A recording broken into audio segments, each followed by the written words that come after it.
Say hi to Charlie. She's being a little troll back here. I wanted to do a quick video because one of my favorite holidays is coming up at the end of the month. I bet you can't guess which one that is.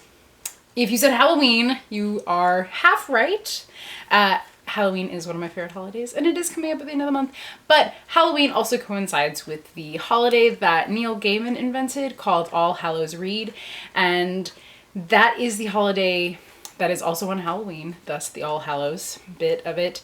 But he wanted to add an extra component to the holiday, and he wanted people to give each other a book to read, especially a spooky, creepy book to go with the, you know, the reason for the season. So I'm going to do a quick recommendation video where I talk about some creepy books that I think you should read. But to do that, I am going to try out one of my Halloween costumes on you guys. So I'll be right back and you can see it. Like I said, you guys I'm testing this out on you guys. I have to work a little more on the makeup, I think. So I thought it would be hilarious to do a black and white character, since everything about me is always so brightly colored. And I'm gonna have my little familiar. Like I said, I am going to share some of my recommendations for spooky books to read for Halloween. I tried to pick a good range of age groups and genres and formats so that there's something for every taste. It was a little difficult because I do not really read horror. I don't like that too much. I don't hate it. It's just not really something I grab off the shelf very often. These are my recommendations. So I wanted to start with a graphic novel, and that one is Through the Woods by Emily Carroll. This is a set of short stories that are all written and illustrated by Emily Carroll, and they are so creepy.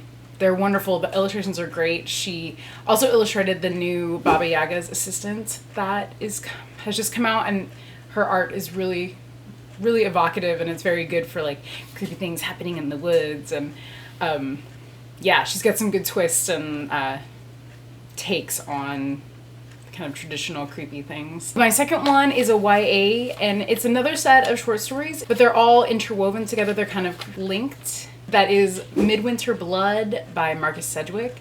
These are all set in a kind of Norse mythology, sort of in a like an area up in the north, and every story goes backward and forward in time, and there are several different threads tying things together, and it's very atmospheric and it's really creepy. Some of the stories end happily and some of them do not end happily, and it all kind of stems from one place, and you try to figure that out as you're reading the different stories and see how they are interwoven and the themes that keep repeating again and again. I really liked it. I listened to the audiobook, and the guy who read the audiobook was nice and spooky. I've got a middle grade book to recommend for you guys. It is Nightmares, which was co-written by the actor Jason Segel and Kirsten Miller, who I love, who is the writer of the Kiki Strike series that I've talked about several times before. It is about a young boy whose dad has just gotten remarried, and he's been having these horrible, horrible nightmares. He can't sleep at night because the nightmares are so bad. And throughout the course of the book, he realizes that his stepmom is evil, and he goes into his nightmares and meets terrifying things that aren't quite as terrifying, and things that shouldn't be terrifying are terrifying, and all of his friends get pulled into, and he's trying to save his little brother, and it is a lot of fun. I went into reading it a little skeptical because while I love Jason Segel as an actor, I didn't know how his writing would be, even co-writing with Kirsten Miller, but it was a fun read. It's a little spooky. It's not too scary, so I think it's really good for middle grade readers. And it was just added to the new Texas Bluebonnet list for this upcoming year, so that's really exciting. And the audiobook is read by Jason Segel. Okay, we'll keep going younger and younger and younger.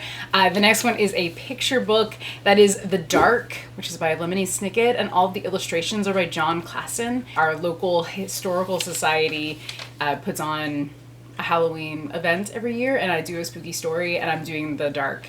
And it's about a young boy named Laszlo who is afraid of the dark, and one night the dark talks to him. I mean, I've read it out loud to myself and some other adult librarians, and we were thoroughly creeped out until the end.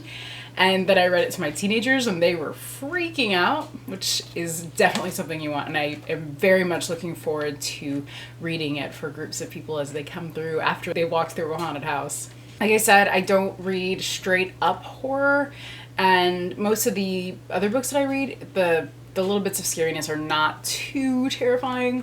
But The Bones of Paris by Laurie R. King, I read it several years ago, right after it came out, and that book was terrifying. It's set in Paris in, I guess it's the late teens, early 20s. It's right after the First World War, and she has tons of historical facts about how the dead were buried in Paris, and basically it's just all right underneath your feet when you're in Paris. All the catacombs and just lots where bones were, you know, just thrown in there, stuff like that. And it's a mystery, just like the rest of Laurie R. King's books, but it is not in the Mary Russell series, which is how I first met Laurie R. King and basically became obsessed with Sherlock Holmes in general. This is a different series. Our main character has been tasked with locating a missing young woman, and as he tracks her movements through Paris, he gets drawn into this kind of creepy underworld, the art world in Paris at the time with all the American expats and stuff like that.